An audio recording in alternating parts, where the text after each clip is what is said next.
Lakshmi creations Esakki Karvannan தயாரித்து இயக்கும் விமல் நடிக்கும் பரமசிவன் பாத்திமா ஜூன் 6 முதல் திரையரங்குகளில். ஆச்சி பாதாம் ட்ரிங்க். ஆச்சி பாதாம் ட்ரிங்க் ஒன்னு வாங்குனா ஒன்னு free. Periyar Maniammai Institute of Science and Technology, Tanjavur. Aerospace Engineering with specialization in unmanned aerial vehicle. காது கலந்த ஆற்று மணல் கேரளாவிற்கு கடத்தப்பட்டதன் மூலம் அரசுக்கு சுமார் 240 கோடி நிதி இழப்பு ஏற்பட்டுள்ளது. அதிமுகவினுடைய மாவட்டத்தினுடைய முக்கிய பொறுப்பாளர்களும் 4 ஆண்டுகளாகியும் சிபிசிஐடி குற்றவாளிகளை பாதுகாப்பதில் முனைப்போடு இருக்கிறது. இதற்கு காரணம் 1972 அமெரிக்காவில் வெடித்த வாட்டர்கேட் ஊழல் அப்போதைய அதிபர் ரிச்சர்ட் நிக்சனை 1974 ராஜினாமா செய்ய வைத்தது. அதேபோல் தமிழ்நாட்டில் நெல்லையில் நடைபெற்ற ஸ்மார்ட் சிட்டி திட்ட முறைகேடுகள் மற்றும் மெகா மணல் கொள்ளை விவகாரம் பரபரப்பை ஏற்படுத்தியுள்ளது. இந்த வழக்கில் மதுரை உயர்நீதிமன்றத்தின் கடுமையான விசாரணையை தொடர்ந்து விரைவில் குற்றவாளிகள் மீது நடவடிக்கை பாயலாம் என்று எதிர்பார்க்கப்படுகிறது. இந்த முறைகேடுகளை 2020களில் நக்கீரன் இதழ் பகுதி பகுதியாக வெளியிட்டிருந்தது. கடந்த அதிமுக ஆட்சி காலத்தில் தமிழ்நாட்டின் பல நகரங்களை நவீனமயமாக்குவதற்காக மத்திய அரசின் ஆதரவுடன் ஸ்மார்ட் சிட்டி திட்டங்கள் அறிமுகப்படுத்தப்பட்டன. இதன் ஒரு பகுதியாக நெல்லை மாநகராட்சிக்கு 1000 கோடி ரூபாய் ஒதுக்கப்பட்டு மாநகராட்சி ஆணையர் உள்ளிட்ட அதிகாரிகளின் பொறுப்பில் இத்திட்டங்கள் செயல்படுத்தப்பட்டன. நெல்லை ஜங்ஷன் பகுதியில் அமைந்த பழமையான பேருந்து நிலையத்தை புனரமைப்பதற்காக 2020களில் 76.45 கோடி ரூபாய் ஒதுக்கப்பட்டது. இந்த பேருந்து நிலையம் 4.25 ஏக்கர் பரப்பளவில் தாமிரபரணி ஆற்றுக்கு அருகே அமைந்துள்ளது. இப்பகுதி திட்டத்திற்கு முன்பு ஆற்றின் வழிப்பாதையாக இருந்ததாக நெல்லை மக்கள் கூறுகின்றனர். பேருந்து நிலையத்தின் பழைய கட்டமைப்புகளை இடித்து புதிய கட்டுமானங்களுக்கு அடித்தளம் அமைக்கும் பணியின் போது சில அடி ஆழத்தில் தரமான மணல் கிடைத்தது. ஆரம்பத்தில் இந்த மணலின் மதிப்பை உணராமல் ஒப்பந்ததாரர்கள் அதை கடத்தி விற்பனை செய்தனர். பின்னர் தோண்ட தோண்ட மணல் தங்கச் சுரங்கம் போல் கிடைத்ததால் ஒப்பந்ததாரர்கள் மற்றும் அதிகாரிகள் மணல் கடத்தலில் ஈடுபட்டனர். இதனால் சுமார் 54,000 கனமீட்டர் மணல் விதிமீறி தோண்டப்பட்டு அண்டை மாநிலங்களுக்கு கடத்தப்பட்டு 240 கோடி ரூபாய்க்கு மேல் மதிப்புள்ள மணல் கொள்ளையடிக்கப்பட்டது. இந்த கொள்ளைக்கு முறையான அனுமதிகள் பெறப்படவில்லை.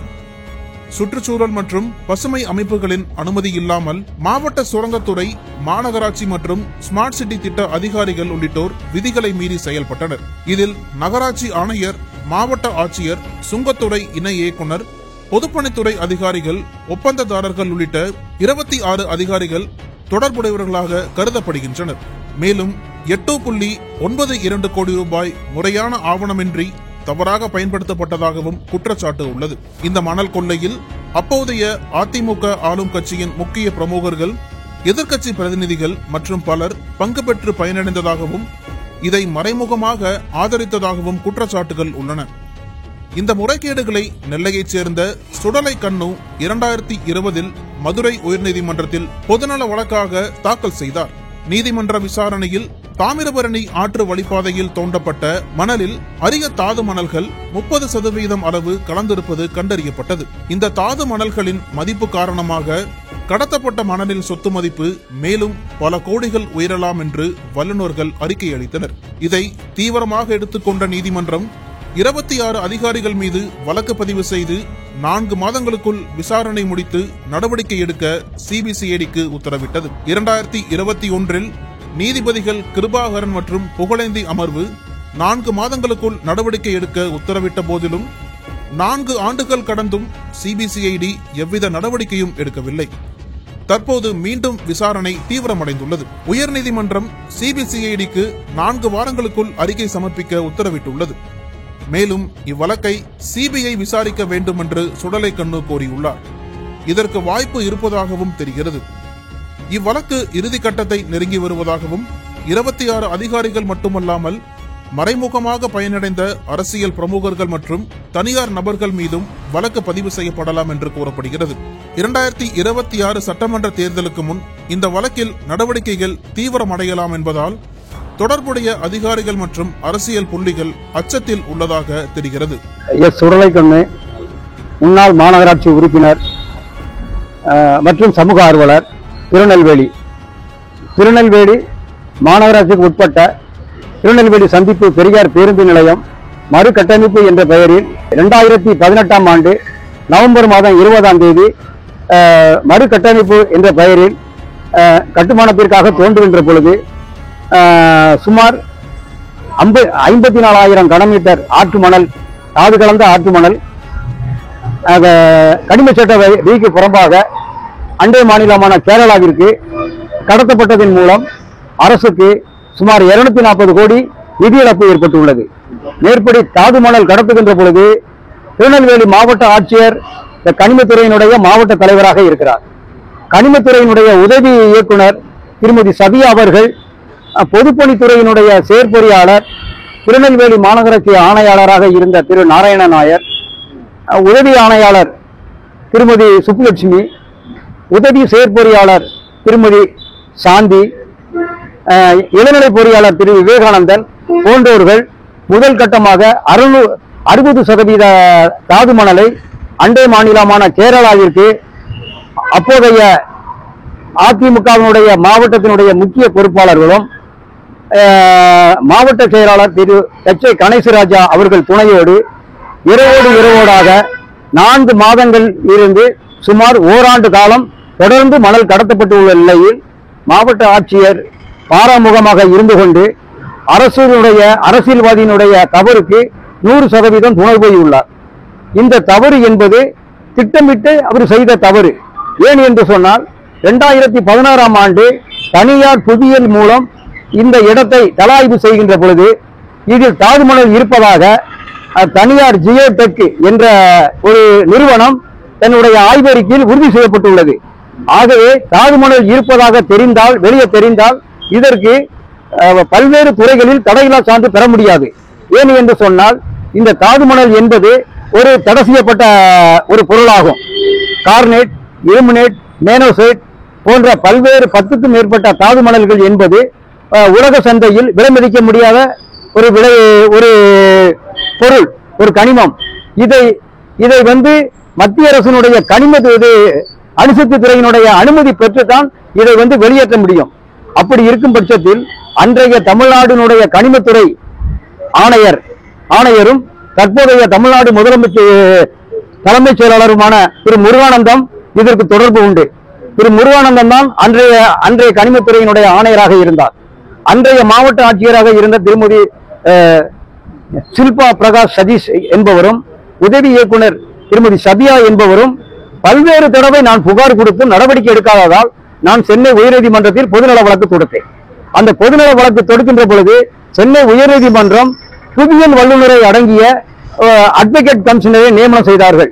மேற்படி புவியியல் வல்லுநர் 3 நாட்கள் திருநெல்வேலி மாநகராட்சி பகுதிகளிலும் பஸ் ஸ்டாண்டில் இந்த 4.25 ஏக்கரில் உள்ள 4 முனைகளிலும் பூமியில் துளையிட்டு மணலின் தன்மையை சென்னை பல்கலைக்கழகத்தினுடைய ஆய்வுக்கு உட்படுத்தி தாது மணல் இருப்பதை உறுதி செய்தார்கள். அதனுடைய மதிப்பீடு 240 கோடி என்று உறுதி செய்யப்பட்டுள்ளது. இதில் எடுக்கப்பட்ட மணல் என்பது 30% தாது மணல், 70% ஆற்று மணல். ஆகவே இப்பேற்பட்ட முறைகேடு மீது சிபிசிஐடி விசாரணை செய்யப்பட வேண்டும் என்று சென்னை உயர்நீதிமன்றத்தினுடைய அமர்வினுடைய நீதியரசர் மாண்புமிகு கிருபாகரன் அவர்களும் மாண்புமிகு புகழேந்தி அவர்களும் 30/7/2021ஆம் ஆண்டு தீர்ப்பு வழங்கினார்கள். அந்த தீர்ப்பில் 4 மாதத்திற்குள் திருநெல்வேலி குற்ற புலனாய்வுத்துறை குற்றப்பிரிவு சிபிசிஐடி துணை கண்காணிப்பாளர் டிஎஸ்பி அளவில் உள்ள ஒரு அலுவலர் 4 மாதத்திற்குள் விசாரணை செய்து குற்றப்பத்திரிகை தாக்கல் செய்யப்பட வேண்டும் என்று ஆணையிடப்பட்டுள்ளது. ஆனால் 4 ஆண்டுகள் ஆகியும் சிபிசிஐடி குற்றவாளிகளை பாதுகாப்பதில் முனைப்போடு இருக்கிறது. இதற்கு காரணம் அரசியல் பின்புலம் இருப்பதாக நான் அறிய வருகிறேன். மேற்படி இந்த திருநெல்வேலி சந்திப்பு பெரியார் பேருந்து நிலையம் கட்டுமானத்தில் 100% அரசினுடைய சட்டத்திட்டங்களுக்கு புறம்பாக கட்டப்பட்டுள்ளது. கட்டிட அனுமதி பெறப்படவில்லை. தமிழ்நாடு மாசு கட்டுப்பாடு வாரியத்தினுடைய தடையில்லா சான்று பெறப்படவில்லை. பொதுப்பணித்துறையினுடைய பில்டிங் கட்டுமானத்தினுடைய மண்ணின் உறுதித்தன்மையை பெறப்படவில்லை. திருநெல்வேலி மாநகராட்சியினுடைய சுகாதாரத்துறையினுடைய தடையில்லா சான்று பெறப்படவில்லை. தீயணைப்பு துறையினுடைய தடையில்லா சான்று பெறப்படவில்லை. நால்வடி தேசிய நெடுஞ்சாலையினுடைய தடையில்லா சான்று பெறப்படவில்லை. ஆகவே அனைத்துடைய சான்றுகளும் பெறாமல் விதிமுறைக்கு புறம்பாக இந்த கட்டுமானத்தை திறப்பது என்பது குற்றவாளிகளை பாதுகாக்க வேண்டும் என்ற தீய நோக்கத்தோடு இந்த அரசு செயல்படுகிறதோ என எனக்கு அச்சம் ஏற்படுகிறது. இப்போ இந்த வழக்கை மீண்டும் சென்னை உயர்நீதிமன்றத்தில் மாவட்ட ஆட்சியரும் மாநகராட்சி ஆணையரும் பொதுப்பணித்துறை செயலர் அவர்களும் இந்த வழக்கை மறு ஆய்வு செய்யப்பட வேண்டும் என்று சீராய்வு மனு பெட்டிஷன் போட்டார்கள். இந்த சீராய்வு பெட்டிஷனை சென்னை உயர்நீதிமன்றம் தள்ளுபடி செய்துவிட்டது. மீண்டும் நீங்க சிபிசிஐடி 3 மாத காலத்திற்குள் விசாரணையை முடிக்க வேண்டும் என்று ஆணையிடப்பட்டுள்ளது. எனக்கு இந்த சிபிசிஐடி மீது நம்பகத்தன்மை குறைந்து வருவதால் இந்த வழக்கை சிபிஐக்கு மாற்றம் செய்யப்பட வேண்டும். ஒன்று, திருநெல்வேலி சிபிசிஐடி துறையில் மணல் சம்பந்தமாக இதுவரை 3 வழக்குகள் கோமா நிலையில் உள்ளது. ஒன்று, அம்பாசமுத்திரம் கரம்பை என்ற கிராமத்தில் எம்சென்ட் மணல் வாங்குவதற்கு அனுமதி பெற்று தாமிரபரணி ஆற்று மணலை கடத்திய 2020 சிபிசிஐடி வழக்கு நிலுவையில் உள்ளது. அதற்கும் இன்னும் குற்றப்பத்திரிகை தாக்கல் செய்யப்படவில்லை. அது தூத்துக்குடி மாவட்டம் வல்லநாடு அகரம் கிராமத்தில் 1,00,000 கனமீட்டர் தாது மணல் அங்கு செக்டம் கட்டினாங்க. எது நம்ம தடுப்பணை கட்டினாங்க 2020. அந்த தடுப்பணை கட்டுவதற்கு தோண்டப்பட்ட 1,00,000 கனமீட்டர் மணல் விதிமுறைக்கு புறம்பாக கடத்தப்பட்டுள்ளது. அதற்கும் இன்று வரை சிபிசிஐடி குற்றப்பத்திரிகை தாக்கல் செய்யப்படவில்லை. அது மட்டுமல்ல, மாவட்ட காங்கிரஸ் தலைவர் திரு ஜெயக்குமார் வழக்கும் சிபிசிஐடியில் இருக்கிறது. ஆகவே 4 சிபிசிஐடி வழக்குகளும் திருநெல்வேலி மாவட்டத்தில் தூத்துக்குடியிலும் கோமா நிலையில் உள்ளது. ஆகவே சிபிசிஐடி மீது நம்பகத்தன்மை குறைந்து வருவதால் இந்த வழக்கை சிபிஐ விசாரிப்பது நியாயமாக இருக்கும் என்று நான் கருதுகிறேன். தவறும் பட்சத்தில் நான் மீண்டும் உயர்நீதிமன்றத்தை அணுகுவதற்கு தயாராக இருக்கிறேன். நக்கீரன் டிவிக்கு சப்ஸ்கிரைப் செய்யுங்கள். உங்கள் ஆதரவே எங்கள் பலம்.